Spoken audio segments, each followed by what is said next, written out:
సోములు ఎంగిల్ చేత్తో దీవించకూడదు. ఖాళీ ఆకు చుట్టూ ఇలా నీళ్లు జల్లకూడదు. ఒకళ్ళని చూసి ఒకళ్ళు ఇలాగే చేస్తున్నాం. అలా ఎందుకు చేయకూడదో తెలుసా? చెప్పొచ్చుగా. చెప్తా వినండి.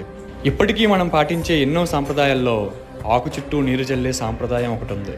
దాన్నే చిత్రాహుతి అంటారు. ఇప్పుడు మనం ఫ్యాక్ట్ మాట్లాడుకునే ముందు మనం పాటించే పద్ధతి వెనక ఉండే నమ్మకాల గురించి మాట్లాడుకుందాం. మొదటిది, మన చుట్టూ ఎన్నో ప్రేతాత్మలు ఉంటాయని, అవి ఫుడ్ కి అట్రాక్ట్ అవుతాయని, మనం అలా వాటర్ తో లైన్ గీయడం వల్ల అవి లోపలికి ఎంటర్ అవ్వలేవని కొంతమంది నమ్ముతారు. మరి కొంతమంది మనం తినే ముందు దేవుడికి సమర్పిస్తున్నట్టు కొంతమంది భావిస్తారు.